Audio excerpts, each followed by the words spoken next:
We have two resources in this world, our time and our money. Our time is the one resource we're never going to get back. And so that's the deeper underlying reason for the tragedy that you describe, is that we don't have all the time in the world.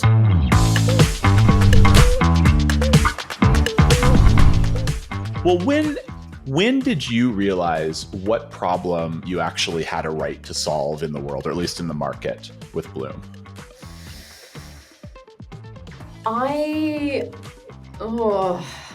If I'm really bearing my soul with you here, Ian, I don't think that we ever really solved a deep or a painful enough problem in the first place. And that's what led to my ultimate decision of shutting down the company 18 months ago. Yeah. And having the humility to recognize that, the bravery to say that out loud on this podcast with you, and being honest enough with myself to recognize that. And if I'm really honest, I very much hustled a job hard enough that I turned it into a small company. And that's not the same as finding product market fit and scaling a huge tech company. And I know the difference. I recognize the difference. And a lot of those lessons that I've learned the hard way in my own lived experience, as well as through others and many, many entrepreneurs that we've worked with as well, I bring that with all the mentorship and consulting that I now do today.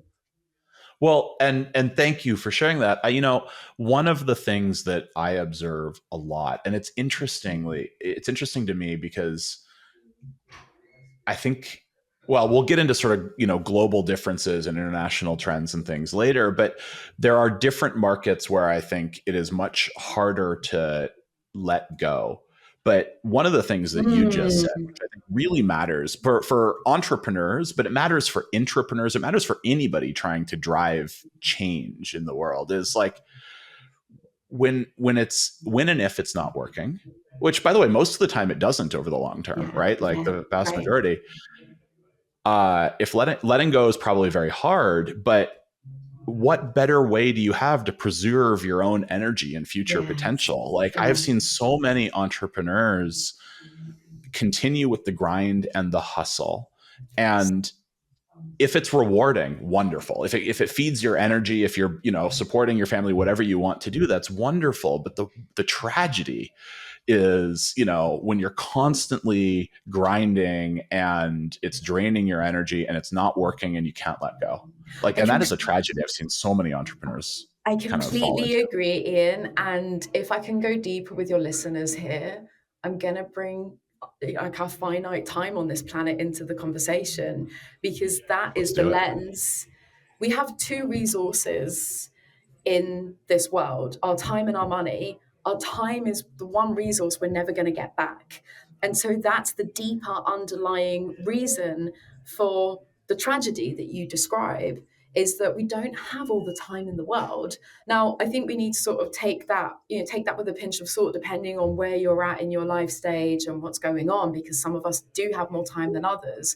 But if you are continuing to flog that dead horse when you could have taken all these other routes, I think, the way that Eric Ries described the purpose of a startup in his best-selling book, The Lean Startup, is the purpose of the existence of any startup is a vehicle for learning and acquiring as much data as possible through rapid experimentation. And so, again, this is something that I didn't have when I started out doing it for myself and navigating it on my own. But embracing that playfulness, embracing the curiosity, and reframing your role as an entrepreneur to something more akin to a detective or a scientist.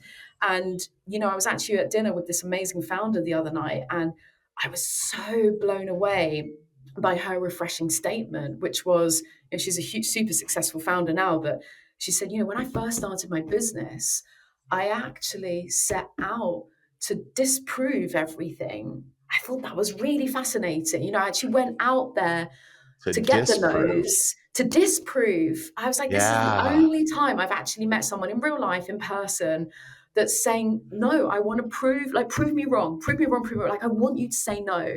Like, tell me no. Like, I don't want this to work out.